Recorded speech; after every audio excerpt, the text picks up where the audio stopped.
Ouais. Coach, première sortie, nous avons le Sénégal a bien joué jusqu'à la 80e minute. Qu'est-ce qui s'est passé?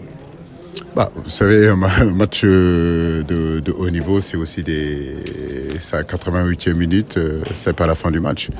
Mais dans l'ensemble, je suis plutôt satisfait de la prestation de notre équipe. Maintenant, comme je l'ai dit, on a eu des opportunités de marquer. Dans ces gros matchs-là, vous n'en avez pas beaucoup. Vous avez peu d'occasions. On les a eues.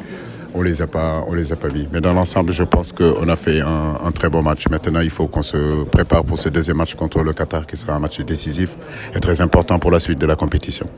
Qu'est-ce qui manque au Lyon? Un finisseur pour justement concrétiser ces occasions? Effectivement, il nous faut finir. Comme je l'ai dit, dans les 30 dernières mètres, je pense qu'on n'a pas été on n'a pas beaucoup pesé. Et il est important dans cette animation offensive aussi, je pense que dans ces 30 dernières mètres, d'être beaucoup plus efficace, beaucoup plus agressif et surtout de mettre de plus en plus l'adversaire en danger. Ça n'a pas été le cas. Mais défensivement, je pense qu'on a été costaud. On a fait douter cette équipe-là pratiquement pendant plus d'une heure. Des nouvelles de Abdou Diallo et de Cheikhou Kouyaté. Voilà, c'est ce qui m'inquiète un petit peu plus. Abdou, je crois que c'est un problème musculaire, mais je ne veux pas m'avancer là-dessus. On verra dans la semaine comment ça va se passer. Cheikhou, je crois qu'il s'est tordu la cheville. J'espère aussi que rien n'est important. On fera le point demain et puis vous aurez plus d'informations.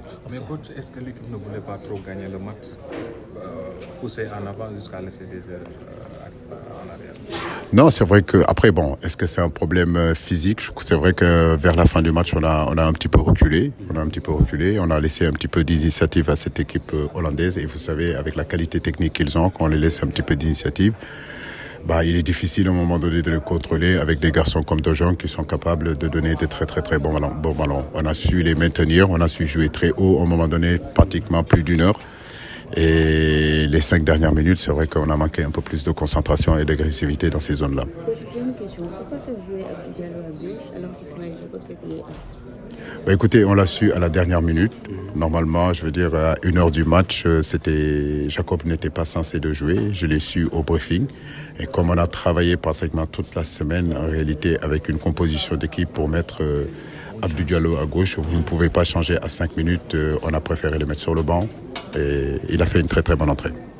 Le Qatar, adversaire de mur, tout comme le Sénégal, ce sera une finale. Tout à fait. On avait une première finale aujourd'hui, on l'a perdue. Maintenant, c'est vrai que quand vous perdez votre premier match dès le début de la compétition, écoutez, le deuxième match devient un match décisif. Mais comme je le dis, on a encore notre mot à dire dans cette compétition-là. Et le match contre le Qatar, nous devons impérativement le gagner et pour qu'il puisse avoir une finale contre l'Équateur. Mais le Sénégal est encore dedans. Ok, les gars. Alors, à demain.